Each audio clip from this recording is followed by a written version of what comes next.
আর এবার যে খবরের দিকে নজর রাখবো, প্রাথমিকে ৩২,০০০ চাকরি বাতিল মামলা।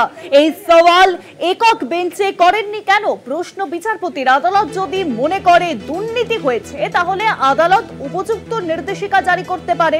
এবার বললেন বিচারপতি, আদালতের কাছে নথি আছে, টাকার বিনিময়ে চাকরি হয়েছে, দুর্নীতি হয়েছে, আদালত কি চুপ করে বসে থাকবে? মন্তব্য করেছেন বিচারপতি।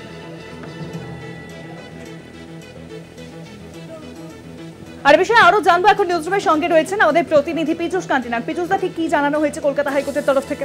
দেখো, প্রাথমিকে চাকরি বাতিল মামলার মূল রায় দিয়েছিলেন বিচারপতি অভিজিৎ গঙ্গোপাধ্যায়। সেই রায়কে চ্যালেঞ্জ জানিয়ে এই ৩২,০০০ চাকরিরতদের বাতিল সংক্রান্ত মামলার শুনানি চলছে বিচারপতি তপব্রত চক্রবর্তীর ডিভিশন বেঞ্চে।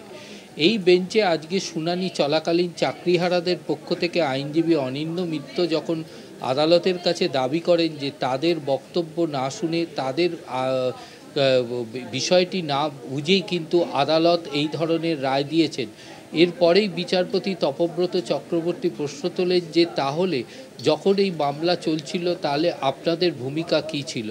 পাশাপাশি যে অ্যাপটিচিউড টেস্ট নিয়ে যে প্রশ্ন উঠেছে, সেই অ্যাপটিচিউড টেস্টের বিষয়টি নিয়েও কিন্তু বিচারপতি তপব্রত চক্রবর্তী আজকে বলেন যে যারা অ্যাপটিচিউড টেস্ট নিয়েছে তারা যে সঠিকভাবে অ্যাপটিচিউড টেস্ট হয়নি তা কিন্তু আদালতের কাছে যে যখন মামলা বিচার চলছিল তা কিন্তু পরিষ্কার হয়েছে, এবং যারা অ্যাপটিচিউড টেস্ট দিয়েছে তাদেরকে জিজ্ঞাসাবাদ করে তাদের সাক্ষ্য গ্রহণ করেই কিন্তু আদালত এই জায়গায় সিদ্ধান্তে পৌঁছেছে। অর্থাৎ সেক্ষেত্রে বোর্ডের যে একটা ক্রস ভেরিফিকেশন করার দরকার ছিল সে বিষয়টাও কিন্তু আইনজীবী অনিন্দ্য মিত্র তিনি আদালতের কাছে সওয়াল প্রসঙ্গে তুলে ধরেন।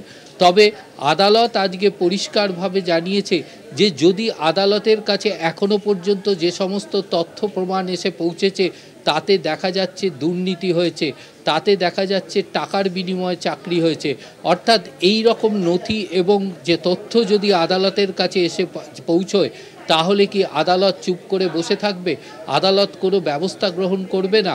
এটাই ছিল আজকের বিচারপতিদের মত। তবে বিচারপতিদের কাছে আইনজীবীর অনিন্দ্য মিত্র যেটা মন্তব্য সেটা হচ্ছে 14 যে কাট অফ পয়েন্ট যেটা বলা হচ্ছে, মার্কস বলা হচ্ছে, সেটা কিন্তু বিচারপতি নির্ধারিত করে দেননি। অর্থাৎ এই যে অ্যাপটিচিউড টেস্টের ওপরে দাঁড়িয়ে যে এই ৩২,০০০ চাকরি বাতিল করার যে সিদ্ধান্ত গ্রহণ করা হয়েছে তা সঠিক নয়। মামলার শুনানি চলছে, আবার পরবর্তী শুনানির দিন আইনজীবী অনিন্দ্য মিত্র তার পরবর্তী সওয়াল করবে। অনেক ধন্যবাদ পীযূষ দা। নিউজরুমের সঙ্গে ছিলেন আমাদের প্রতিনিধি পীযূষ কান্তিনাগ।